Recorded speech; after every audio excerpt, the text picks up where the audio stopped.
Na cmentarz zabieram ze sobą suchy makaron. Kiedyś rodzina się ze mnie śmiała, teraz sami tak robią. Choć pomysł ten brzmi dziwnie, to jest to bardzo praktyczny trik. Zapalanie wysokich zniczy potrafi być irytującym zajęciem. Poparzone palce i stopione znicze tak bardzo mnie irytowały, że postanowiłam znaleźć na to sposób.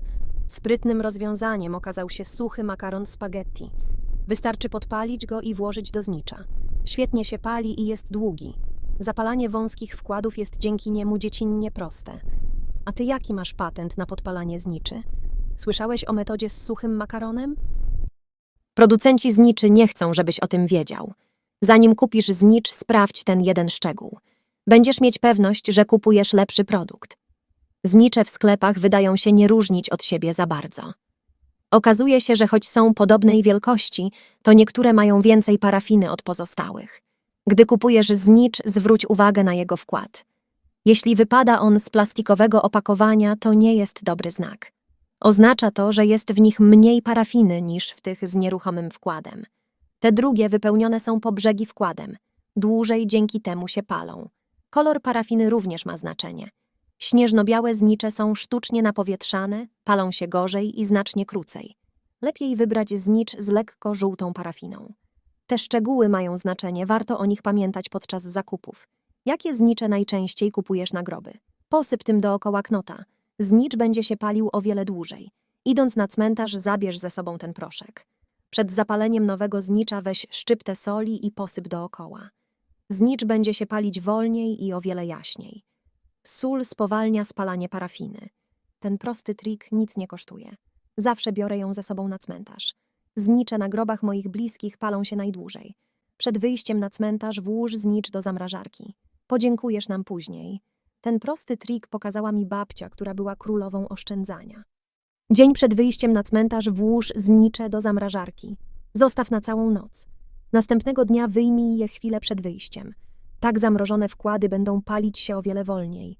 Brzmi dziwnie, ale to naprawdę działa. Dzięki tej prostej czynności światełka na grobie będą palić się nawet kilka godzin dłużej. Zawsze na cmentarz zabieram ze sobą termos. I nie mam w nim nic do picia. Tę metodę pokazał mi kamieniarz, który produkuje nagrobki. Kiedyś spędzałam godziny na przedświątecznych porządkach grobów. Teraz zajmuje mi to kilkanaście minut. Polerowane groby są wrażliwe na szorowanie. Zmycie z nich zaschniętego brudu i wosku było nie lada wyzwaniem. Okazuje się, że wystarczy wziąć ze sobą wrzątek w termosie. Polewamy nim zaschnięte plamy. Temperatura rozpuści wosk i brud w parę minut. Następnie wystarczy przetrzeć wilgotną szmatką i gotowe. Bez szorowania, drapania i dłubania. Znałeś ten trik z termosem? Napisz w komentarzu, jakie ty masz sposoby na mycie grobów. Chętnie je poznam. Zrób wiązankę na grób za 5 złotych. Nie musisz wydawać fortuny w kwiaciarni. Wystarczy, że kupisz gąbkę florystyczną w koszyczku. Za taki floret zapłacisz około 5 złotych. Resztę potrzebnych rzeczy znajdziesz w lesie lub w ogrodzie. Wybierz się na spacer i zetnij kilka gałązek świerku, jarzębiny, jałowca lub innych iglastych drzew. Zabierz również kilka szyszek, żołędzi, a nawet grzybów. Wyjmij gąbkę florystyczną z plastikowego koszyczka. Włóż do miski z wodą. Zostaw na parę minut, żeby dobrze nasiąkła. Następnie włóż ją do koszyczka. Gałązki przyniesione z lasu potnij na mniejsze kawałki. Wbijaj je od podstaw gąbki. Najdłuższe ułóż na końcach koszyczka, aby utworzyć podłużny kształt. Gdy wbijesz gałęzie dookoła całej wiązanki, weź inny rodzaj gałązek i zrób kolejną warstwę. Tym razem zacznij układać je lekko pod skosem, żeby odbić je od podstawy. Ja używam do tego srebrnego świerku. Najdorodniejsze gałązki dałam po obu końcach gąbki. Starannie wykonana podstawa z igliwia sprawi, że wiązanka będzie wyglądać jak z kwiaciarni. To etap, na którym warto się przyłożyć. Małymi gałązkami wypełniamy luki. Ważne, żeby gąbka lub koszyczek nie była widoczna zza igliwia. Kolejne warstwy wbijam, kierując je ku górze. Głównym punktem wiązanki będzie jarzębina. Jej owoce mają piękny czerwony kolor. Obcinamy z gałązek liście. Łączymy ze sobą 2 gałązki z owocami, tak żeby powstał bukiecik.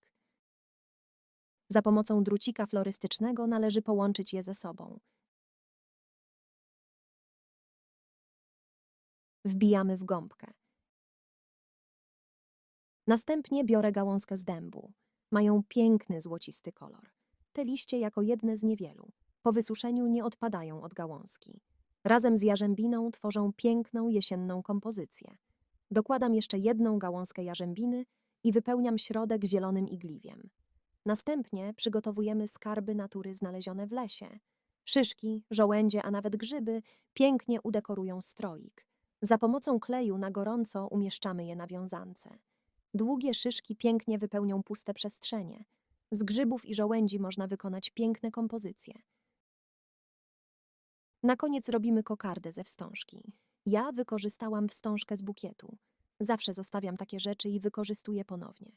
Zostawiam długie końcówki i zawijam w spiralki. Należy przykleić ją na grubą warstwę kleju. I gotowe. Ten stroik jest ekologiczny. Większość użytych w nim materiałów jest biodegradowalnych. Użyte w nim rośliny długo wyglądają świeżo, więc wiązanka będzie wyglądać pięknie nawet przez kilka tygodni. Nie wydawaj fortuny na plastikowe wiązanki w kwiaciarni. Jedyny koszt to gąbka za parę złotych, a efekt będzie porównywalny. Zrób wiązankę za 15 złotych. Nie musisz wydawać fortuny w kwiaciarni. Wystarczy, że kupisz gąbkę florystyczną w koszyczku i znicz. Podczas jesiennych porządków w ogrodzie zebrałam gałązki. Przycięłam mój świerk. Do takiej wiązanki można też użyć gałązki tui, które są popularne w ogrodach. Zebrałam również parę szyszek podczas spaceru. Gąbkę florystyczną wyjmuję z plastikowego koszyczka. Wkładam ją do miski z wodą. Zostawiam na parę minut, żeby dobrze nasiąkła. Następnie wkładam ją do koszyczka. Za pomocą kleju na gorąco przyklejam znicz. Ważne, żeby był na samym środku gąbki. Nie oszczędzam na kleju, żeby mieć pewność, że jest mocno przymocowany. Gałązki tnę na mniejsze kawałki. Wbijam je od podstaw gąbki. Na początku wbijam równej długości gałązki z każdej strony gąbki. Tak, żeby powstał okrągły kształt. Następną warstwę gałązek wbijam na skos, ku górze. Małymi ścinkami uzupełniam przestrzenie między gałęziami, tak żeby gąbka i koszyczek nie prześwitywała. Na drugą warstwę zostawiłam najładniejsze gałązki.